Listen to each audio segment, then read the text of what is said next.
సంతానలేమితో బాధపడుతున్నారా? 899 రూపాయలకే fertility assessment package. వివరాలకి సంప్రదించండి.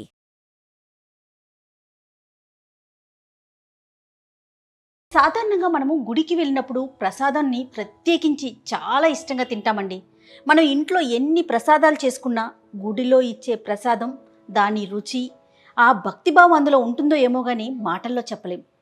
అయితే ఈ ప్రసాదాల్లో అన్నవరం ప్రసాదానికి ప్రత్యేకమైన స్థానం ఉంది.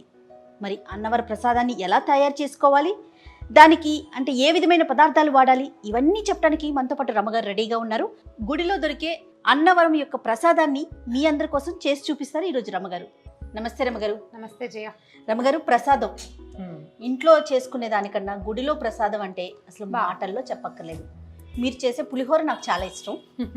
ఇక వాటితో పాటు అన్నవరం ప్రసాదం, మనం అన్నవరం ప్రసాదం ఇంట్లో చేసుకోవాలి అని అనుకుంటాం కానీ గుడిలో లాగా ఎవ్వరికీ రాదు. ఎట్టి పరిస్థితుల్లో పొరపాటును కూడా అలాగే ఉంటుంది. సేమ్ టేస్ట్, సేమ్ వాసన అని అనకూడదు. గుడిలో లాంటి ప్రసాదం అలా అది ఎట్లా చేస్తారో కాస్త అటు ఇటుగా దానికి దగ్గరగా అదే గోధుమ రవ్వ. నేను అదే చెప్పాను రమగారు, గుడిలో లాంటి ప్రసాదం అన్నాను. రైట్, ఏంటంటే పదార్థాలు ఏమేం కావాలి చెప్పండి ఒక్కసారి. పదార్థాలు చెప్దాం.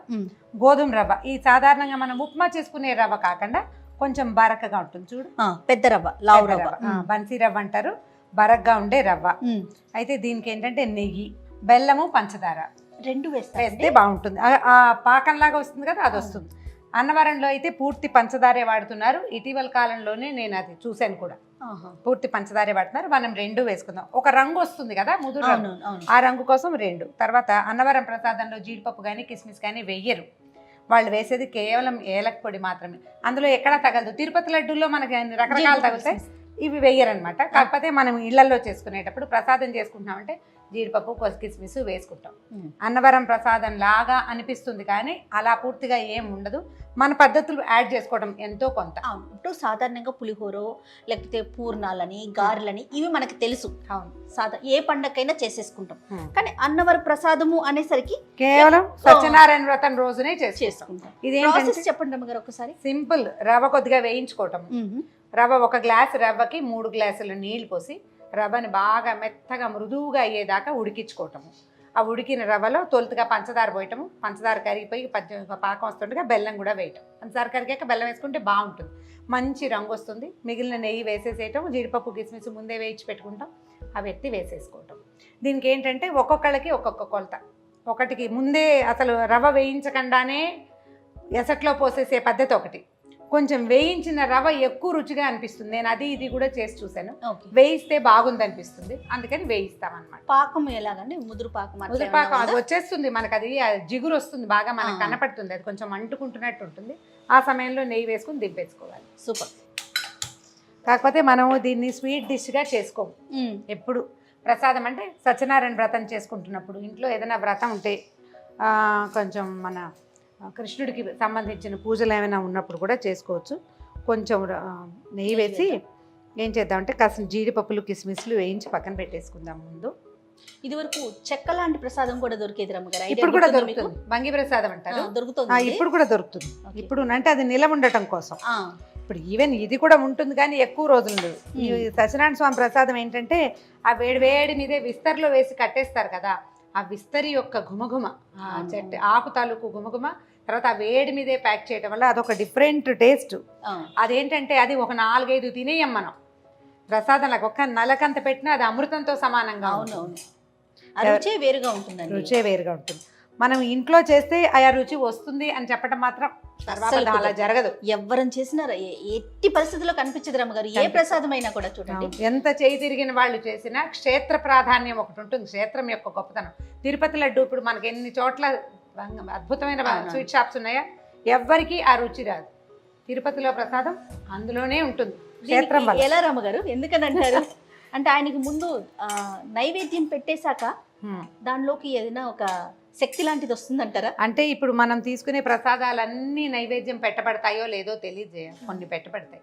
ప్రధానమైనది ఏంటంటే ప్లేస్, ఆ ప్రాంతం వల్ల అని నేను నమ్ముతాను. నాకైతే చాలా గట్టిగా ఉద్దేశం ఉంటుంది. అవునవును. ఇప్పుడు తిరుమల వెళ్తామా మనం, నువ్వు ఏ వెంకటేశ్వర స్వామి దేవాలయానికైనా వెళ్ళు, మామూలుగా వెళ్తాం వస్తాం, అర్చన చేయించేసుకుంటాం, నిలబడి చూస్తూ ఉంటాం. అదే నువ్వు తిరుమలలో నువ్వు ఎక్కడ నీ దృష్టి పెడితే నీ దృష్టి అక్కడే అయిపోతుంది. స్వామిని పైకి కిందకి మనం చూడగలమా? అసలు చూడడం ఏంటి, చూసి వచ్చిన తర్వాత ఏం చూసావో చెప్పు అంటే కళ్ళు మిరుమిట్లు గొలుపుతుంటాయి. క్షేత్రంలో ఉంది అది. అవును అవును. కాబట్టి ప్రసాదాలు కూడా అంతే. జస్ట్ మనం ఒక పదార్థం ఇది చేసుకుంటాం. సత్యనారాయణ వ్రతం అప్పుడు చేసుకుంటే ఇది కూడా చూడు 2-3 గ్లాసులు కేజీలు చెయ్యం, చేసుకుంటాం. 1 కేజీ బాబు. అన్నవరం ఏమన్నా వెళ్ళారండి ఈ మధ్యలో? చాలా రోజులు వెళ్ళాను, ఒక 3 ఏళ్ళు అయినట్టుంది. ఇదే పరిస్థితుల వల్ల వెళ్ళలేకపోతున్నాం ఎక్కడికి. పరిస్థితుల వల్ల వెళ్ళలేకపోతున్నాం, అవన్నీ మరి ఇబ్బందులుగా ఉన్నాయి కదా. అక్కడ సామూహికంగా వ్రతం చేయించుతారు కదండి. సత్యనారాయణ వ్రతాలు చేసుకుంటారు కదా, చేసుకోవచ్చు మనం కూడా.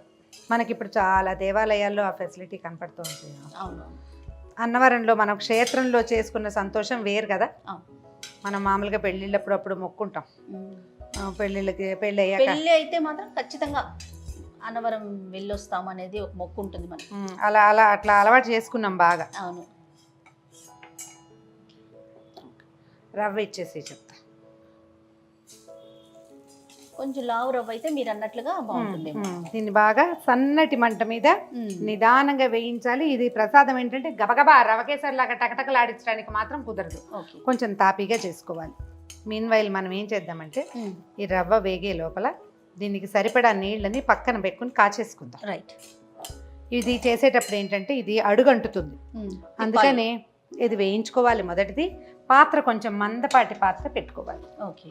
రమ్మగారు నీళ్ళు పోయినా 1కి 4 గ్లాసులు పోసుకుందాం జయ. 1కి 4. ఇది వేగటానికి నిదానంగా వేసుకోవాలి. అవును. ఉడకటానికి కూడా నిదానంగా ఉడికితేనే ఇది బాగుంటుంది అన్నమాట. ఓకే. మంచి వాసన వస్తుంది రమ్మగారు. వేగిన వాసన వస్తుంది, మరి కాసేపు వేగనిస్తేనే బాగుంటుంది. అవును. నెయ్యి పడితే చాలు, ఏ పదార్థమైనా వాసన పోతుంది.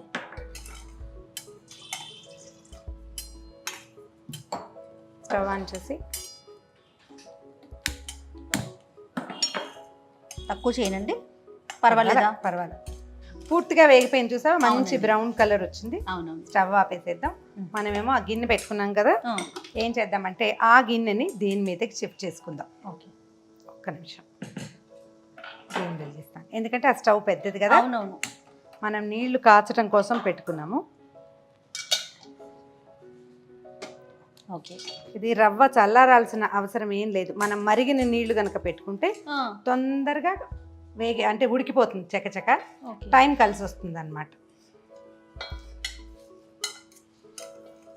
ఇది చల్లటి నీళ్ళల్లో వేసుకోకూడదు ఎప్పుడు కూడా. రవ్వల్ని మనం కాగిన నీళ్ళల్లో, మరుగుతున్న నీళ్ళల్లో కనుక వేస్తే అవి తెరులుతూ ఉండాలి అట్లా. మనం ఉప్మా కూడా అంతే చేస్తాం కదా. ఉప్మా కూడా అంతే చేస్తాం. సన్నీళ్ళు పడ్డాయా రవ్వ వెంటనే రాళ్ళు, ఉండలు, గచ్చకాయలు అలా అయిపోతుంది. దీన్ని కనీసం ఒక 10-12 నిమిషాల పాటు ఉడకనివ్వాలి. మనం 1కి 4 నీళ్ళు పోసాము, అదంతా రవ్వ పీల్చుకుని బాగా మెత్తగా అయ్యేదాకా దీన్ని వదిలిపెట్టేసేయాలి. ఓ చిన్న మూత ఏదైనా పెట్టి దీన్ని మనం ఎందుకు పెట్టుకున్నాం, అడుగు మందం ఉన్న గిన్నె, నిదానంగా ఉడకటానికి అండ్ అడుగంటకుండా ఉంటుంది. మధ్యలో 1-2 సార్లు కదిపితే సరిపోతుంది. ఏదో అడుగుతున్నావు కాదు రమ్మగారు, అన్నవరము వెళ్ళాలని అనుకుంటారు కానీ వెళ్ళలేకపోతామని చాలా మంది దగ్గర విన్నానండి. ఒప్పుకోడట దేవుడు, కొంతమందిని ఒప్పుకోడు. వాళ్ళకి అంటే ఏమన్నా కర్మ పరిపక్వం చెందితే గానీ వాళ్ళని రానివ్వదు ఆ క్షేత్రం అని చెప్తారు. అట్లా నమ్మకమే. అయితే ఒకవేళ మనం మొక్కుకుని వెళ్ళలేకపోతున్నాము అని భావించిన వాళ్ళు ఇంట్లో సత్యనారాయణ వ్రతం చేసుకోవచ్చు కదా. ఆ రకంగా మన కర్మ దుర్విపాకాన్ని మనం తగ్గించుకోవచ్చు. ఒక 4-5 సార్లు మూత తీసి కదుపుకోవాలి, ఎందుకంటే నీళ్ళు చాలా పోసాం. అదంతా ఉడికేదాకా వదిలిపెట్టేసాలి. 10-12 నిమిషాలు కనీసం పడుతుంది. దీన్ని ఎంత నిదానంగా చేస్తే అంత బాగా వస్తుంది. హడావిడి పడదు. అలాగే మన కర్మక్షయాన్ని కూడా హడావిడి పడకూడదు, దానికి సమయం తీసుకొని ఇవ్వాలి, దాని మీద ఆలోచించకూడదు. ఇబ్బందులు వస్తే వాటిని భరించేస్తే తొందరగా తీరిపోతుంది. అనుభవించాలి. ఎట్లయినా సరే వీటిని నేను దాటేసేయాలి, ఇవి నాకు తొలగిపోవాలనుకోవటానికి లేదు. అనుభవించే దాన్ని తీర్చుకోవాలి. ఆ అనుభవాన్ని స్పీడ్ చేయటం కోసమే మనం దైవారాధన చేసుకుంటాం, దేవతార్చన చేసుకుంటాం. దానివల్లే మనం స్వాంతం పొందుతాం. ఏదో భగవదారాధన చేసుకోవటం, ఏదో చదువుకోవటం, ఏదైనా పూజ చేసుకోవటం, వాటితోటి మనం సెట్ చేసుకోవాలన్నమాట. దాన్ని సూపర్ రమ్మగారు. ఉడికిన వాసన వస్తోందండి కదా. ఇప్పుడు చూద్దాం. అడుగు పడతాను అంటోంది, వచ్చేసింది అంటే నీళ్ళన్నీ పీల్చేసింది. చూడు చక్కగా కనిపిస్తుంది, చూసావా ఉడికింది. పంచదార ఇచ్చేసి 1 గ్లాస్ పంచదార, పంచదార కొంచెం కరిగాక ఓకే. అప్పుడు వేసుకుందాం బెల్లం. పంచదార పాకం 2 నిమిషాల్లో వచ్చేస్తుంది, ఎందుకంటే ఇది వేడిగా ఉంది కదా, కరిగిపోతుంది. ఇప్పుడు దాకా చిక్కగా ఉన్నట్టుందా, ఇప్పుడు పంచదార వేసేసరికి పలచబడిపోయింది. మనం ఇలాంటివి చేసుకునేటప్పుడు ఈ పాత్రలు వాడుకోవాలి. ఇత్తడి గిన్నెలు. ఇంకోటి ఏంటంటే రకరకాలు వండుతాం మనం మూకుళ్ళల్లో వాటిలలో. ఇప్పుడు నాబోటి వాళ్ళకైతే అన్ని రకాలు వండుతాం కదా, ప్రసాదం కోసం అని ప్రత్యేకంగా కొన్ని పాత్రలు ఉంచుకోవాలి. అన్నం వండుకునే గిన్నె, ఇది అన్నం వండుకునే గిన్నె, అవును, దాంట్లో చేసుకుంటే బాగుంటుంది. ప్రసాదం చేసుకోవడానికి ప్రత్యేకంగా పాత్రలు, అది కలుపుకోవటానికి, అది దేవుడి దగ్గర పెట్టడానికి అట్లా ప్రత్యేకంగా కొన్ని అట్ట పెట్టుకుంటే బాగుంటుంది. మనం ఎంగేజ్ చేసినవి రకరకాల పదార్థాలు బయట నుంచి తెచ్చినవి చాలా రకాలు పెడతాం కదా, అవి పెట్టినవి కాకుండా కొంచెం పవిత్రంగా, మళ్ళీ ప్రతిసారి కొత్త వస్తువు ఎలా కొంటాం కదా, అందుకని పాతకాలపు ఇత్తడి గిన్నెలు అవి ఉంటే చక్కగా అటక మించి దించి వాటిని ప్రసాదం చేయడానికి వాడుకోండి. ఇత్తడి పాత్రలో వండిన పదార్థం నిదానంగా ఉడుకుతుంది, చాలా స్లోగా అండ్ ఈవెన్గా మంట అందుతుంది. ఇప్పుడు స్టీల్ది పెట్టామనుకో, ఓ పక్కన మాడుతుంది, ఓ పక్కన ఉడకనట్టుగా ఉంటుంది. దీంట్లో అట్లా ఉండదు, మొత్తం మంట సమానంగా అందుతుంది అన్నమాట. అందులో పాకం వచ్చేస్తుంది, క్షణంలో వచ్చేస్తుంది పంచదార. ఇప్పుడు బెల్లం వేసేద్దాం జయ.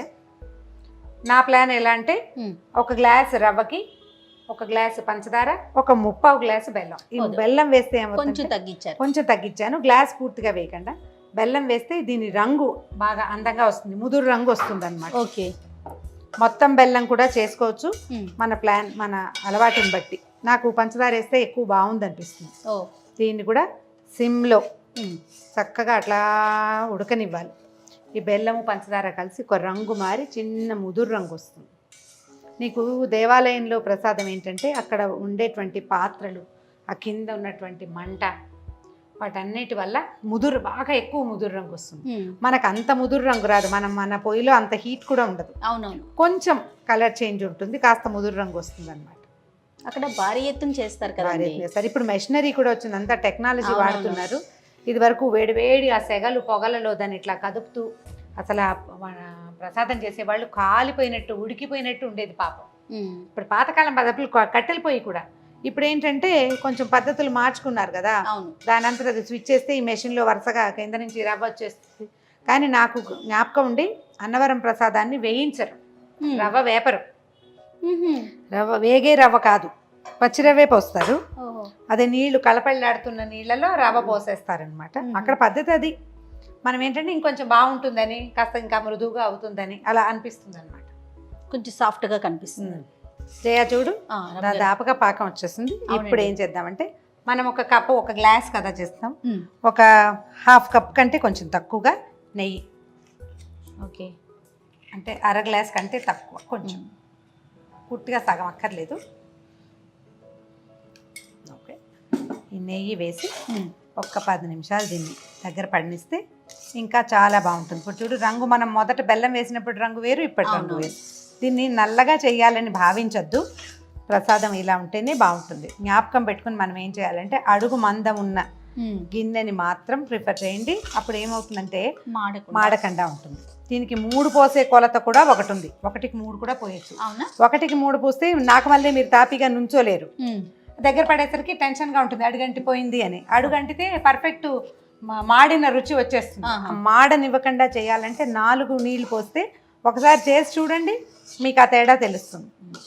ఇదేంటంటే ఇప్పుడు చల్లారితే, ఇప్పుడు పలచగా కొంచెం అలా ఉంది కదా, ముక్కలు పడుతుంది చూడు, పాకం వస్తుంది చూసావా అందులో నుంచి. అది మనకి చక్కగా దగ్గర పడి చిన్న అట్లా ముద్ద చేయటానికి వీలుగా వచ్చేస్తుంది. టంగుమని గట్టిగా అవ్వదు, స్పూన్తో ముక్క ఇట్లా కేక్ ముక్కలాగా రావటం కాకుండా హల్వా ఎలా వస్తుందో అట్లా వస్తుంది, పెట్టడానికి ఉంటుంది. ఇందులో చివరికి మనం నెయ్యి వేసాక కొంచెం కదిపితే, మనం 4 నీళ్లు పోయటం వల్ల వచ్చే అడ్వాంటేజ్ ఏంటంటే ఎక్కువ కలపక్కర్లేదు, టెన్షన్ లేదు. అవునవును, గిన్నె మందపాటి గిన్నె అయితే ఇంకా అసలు టెన్షన్ ఉండదు. జీడిపప్పులు, తర్వాత ఏలక పొడి ధారాళంగా వేస్తారా? అంటే ధారాళంగా వేయను, 1/3 స్పూన్ వేస్తాను అంతే. రమ్మగారు, సందర్భం కాదు కానీ మీరు ఎలా క్లీన్ చేస్తారండి, ఎలా తోముతారు, దేంతో తెల్లగా రావాలంటే? సబీనా లాంటి దాంతో. సబీనా, చింతపండు లాంటివి చింతపండు పెడతాం, చింతపండు పెడతాను. అంటే పొద్దున మనం చారు పెట్టుకుని చింతపండు రసం చేసింది అవన్నీ చింతపండులు ఉంటాయి కదా, ఆ రద్దుని కొంచెం మనం నానిపోయిన తర్వాత మనం పులుసు పిసికేసాక మిగులుతుంది కదా, అది కొంచెం పక్క పెడితే కొద్దిగా ఉప్పు అద్ది కనుక తోమేస్తే చక్కగా ఇట్లా మళ్ళీ కల్లుప్పా? బంగారు రంగులో కళ్ళుప్పు పెట్టి తోమేసుకుంటే వస్తుంది. జయ రెడీ. రెడీ అయిపోయింది. చూడు ఇది నీకు ఇట్లాంటి పాకం. అది చూడు మనం అది పడుతుంటే ఒక ధార వస్తుంది చూసారా, తీగలాగా వస్తుంది కదా. తీగలాగా వస్తుంది. ఆ పాకం ఆ కన్సిస్టెన్సీ వస్తే తీసేసుకోవచ్చు. ప్రసాదం ఇప్పుడు ఇది మనం కదుపుతుంటే గిన్నెకి అడుగున అంటకుండా పాత్రలోంచి అలాగా బయటకు వచ్చేయాలి. అది తీయని వాసన అనిపిస్తుంది రమ్మగారు. మరి బెల్లం పంచదార రెండు వేశారు కదా. ఎన్ని పడి సత్యనారాయణ స్వామి వచ్చేసాడు సిద్ధంగా ఉన్నాడు అనిపిస్తుంది. దీన్ని ఏంటంటే మనం నైవేద్యం పెట్టుకునేటప్పుడు ఏం చేయాలి, గిన్నెలోంచి ఈ పాత్రతోటే కాకుండా మనం ఎక్కువ చేసామనుకో ఇంకా ఆ పాత్రతోటే పెడతారు. ఇట్లా ఒక గ్లాసు 2 గ్లాసులే చేసుకుంటే పళ్ళెల్లో ఒక విస్తరాకు కానీ అరిటాకు కానీ పరిచి దాని మీద ఇది వేసేసి చక్కగా పైన మళ్ళీ కొంచెం నెయ్యి వేసి ప్రసాదం పెట్టడము. అవును, అంటే నైవేద్యానికి ఒక స్పూన్ మళ్ళీ నెయ్యి వేయటం, 2 అరటిపళ్ళు చెక్కు తీసి చక్కగా 2 పక్కల పెట్టి నైవేద్యం చేస్తే అరటిపండుతో సహా కూడా నైవేద్యం పెట్టుకుంటాం అన్నమాట. ఓకే, రెడీ చేయ మనకు కావాల్సిన పర్ఫెక్ట్ కన్సిస్టెన్సీ వచ్చేసింది. అవునండి. పళ్ళెంలో పెట్టుకుందామా? పళ్ళెం కాదండి, ఇందాక మీరు ఏం చెప్పారు, అరిటాకు కానీ అరిటాకు కానీ అన్నారు కదా, అందుకని అరిటాకు ప్రత్యేకించి ఇప్పుడు మళ్ళీ పంపించి మరీ తెప్పించాను. సరే, ఖచ్చితంగా ఆ ఫీల్ రావాలని. మీరు వేడి వేడి అన్నం కానీ ప్రసాదం కానీ అరిటాకులో వడ్డించుకుని తినండి. దాని రుచి, దాని వాసన, అది ఇచ్చే సంతోషం, భోజనం చేసిన తృప్తి ఇంక ఏ పదార్థము ఇవ్వదు మీకు. సంతోషం భలే ఉంటుంది అమ్మగారు. అది మంచి మాట చెప్పారు మీరు. అన్నం తినటం ఎందుకు జయ? ఆత్మానందం కోసం కదా. అవునవును. ఏదో తినేస్తాం టైం బీయింగ్ మనం. అయితే ఎప్పుడైనా ఒకసారి ఇలాంటి ఆత్మానందాన్ని పొందాలి ఎవరైనాను. అవునవును. చూడు మనం ఎంత చేసాం, 1 గ్లాసు. ఎంత ప్రసాదం అయింది. ఓ సత్యనారాయణ వ్రతం ఒక 15-20 మందికి తలా ఒక చక్కగా ప్రసాదాన్ని మనం అంటే స్వీట్ డిష్గా భావించం కదా. అవునవును. కరెక్ట్గా మనకు కావాల్సినంత తలా కాస్త చెంచా ప్రసాదం తింటే తృప్తిగా ఉంటుంది. సరేనా రమ్మగారు? 1 స్పూన్ నెయ్యి మన సిగ్నేచర్ అనమాట. ఆ వేడికి అదే మీద నిదానంగా కరిగిపోతుంది. ఇదిగో నీ కమ్మని సత్యనారాయణ స్వామి ప్రసాదం రెడీ. అరిటాకులో